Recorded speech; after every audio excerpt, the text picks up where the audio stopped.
So I've been using the brand new iPhone 17 Air for the past 72 hours, and let me tell you right away, it's one of the most unique iPhones Apple has ever released. I can't believe just how incredible this phone feels in the hands. It's unbelievably thin, it's ridiculously light, and it's definitely a statement piece. The kind of phone that almost shouldn't exist, but it does. Apple found a way to engineer the impossible. But here's the thing, the iPhone Air is not without its compromises. And in this video, I want to give you guys my honest thoughts. Apple designed something that feels experimental, almost like a test run. It's replacing the iPhone Plus lineup, which in itself replaced the iPhone Mini. And for some odd reason, Apple didn't even call this the iPhone 17 Air. It's just called the iPhone Air. That alone tells me that this phone might not be around forever, especially with the iPhone Ultra Foldable already confirmed for next fall. So in this video, I'll take you guys through my first 3 days with the iPhone Air, everything from battery life, performance, cameras, to the quirks that already stand out. And by the way, the wallpapers you see in this video are all linked in the description. My entire store is 20% off for September. So the very first thing that hit me when I unboxed the iPhone Air was just how thin it is. We're talking 5.6 millimeters thin, which is wild when you consider how much tech Apple managed to squeeze inside. It's like an iPad mini that got shrunk down to a phone. It's feather light compared to the iPhone 16 Pro I was using before. The titanium frame gives it this sleek premium vibe, but it's not slippery, it's actually smooth. It's cool to the touch, and it feels durable in a way that you wouldn't expect from a phone this thin. Honestly, it kind of reminds me of when Apple made the M2 MacBook Air, and everyone thought, how is a laptop this thin even possible? The iPhone Air gives me that same energy. It's kind of redefining what an iPhone can feel like in the hand, and you have to go into the Apple Store to experience it for yourself. Now, a lot of people online are complaining about the off-centered USB-C port. To me, it's really not an issue, but if you have serious OCD about these things, I can see how this would drive someone crazy. Now, the color options for this lineup are also really nice. I got mine in the light gold, and while the space black looks stealthy and bold, the sky blue and the light gold option brings that softer, lifestyle-oriented aesthetic. Apple clearly wanted to make the Air feel less like a power tool and more like a statement piece. The gold version of this actually looks luxurious. It's not a flashy, cheap-looking gold, but a soft, refined finish that catches the light in the best way possible. This phone honestly feels less like a piece of tech and more like a piece of jewelry, something you'd be proud to wear and show off. To me, it's Apple's design at its finest, turning a phone into a statement accessory, and I genuinely believe I made the right color choice. Then there's the display. Right out the box, that 6.5-inch Super Retina XDR display with ProMotion looks fantastic. The colors pop, scrolling is smooth, and at 3000 nits peak brightness, it's easily visible outdoors. Apple also put their new Ceramic Shield 2 on the front, so minor scratches and drops shouldn't be an issue. Once I set this phone up, I immediately noticed how snappy the A19 Pro chip feels. iOS 26 flies on this thing. Whether it's hopping between iMessage, Instagram, YouTube, or playing around with the new AI-powered keyboard, there is zero stutter. Now, battery life on day one was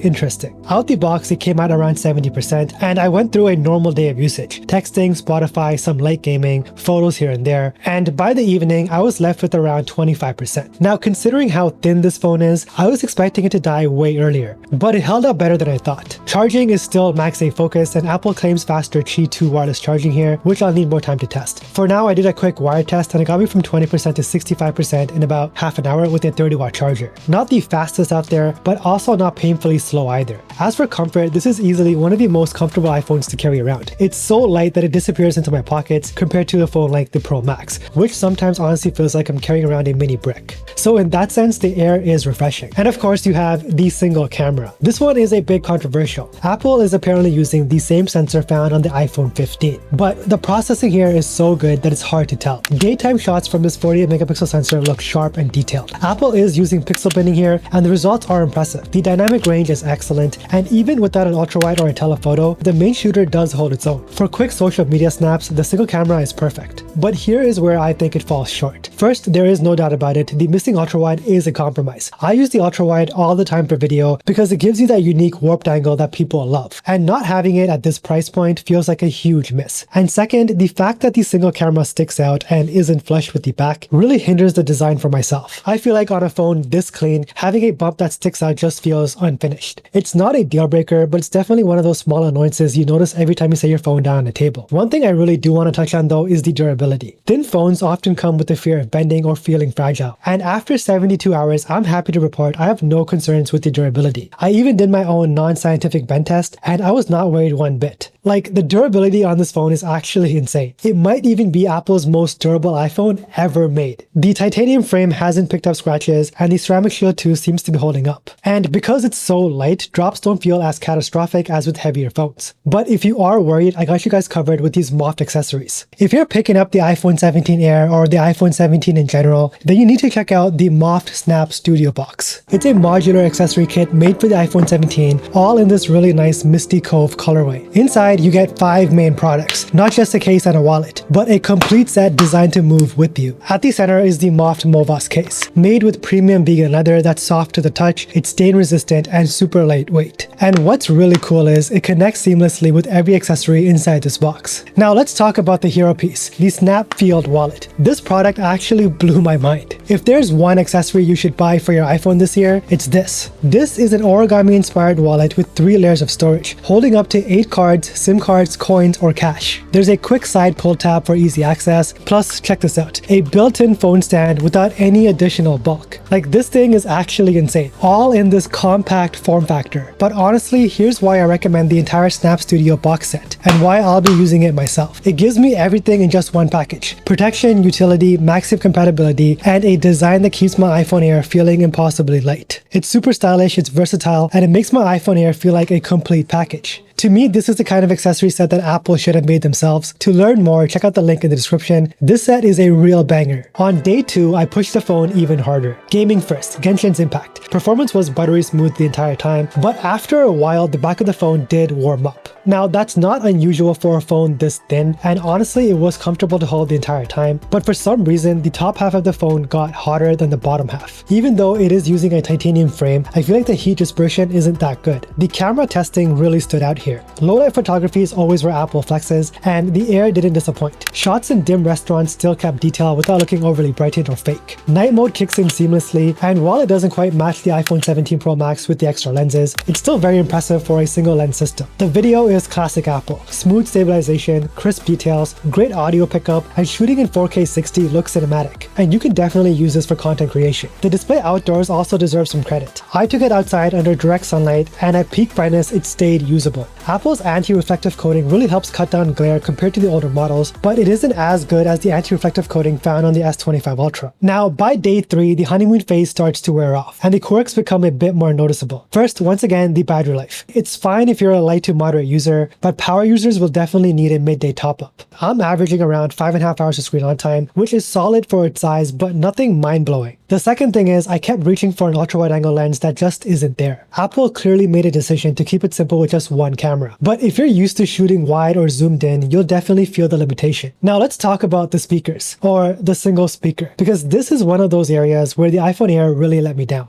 Apple went with a single speaker design here, and you notice it right away. Watching videos or scrolling TikTok, the sound feels one-sided and flat compared to the stereo setups we gotten used to on almost every other flagship.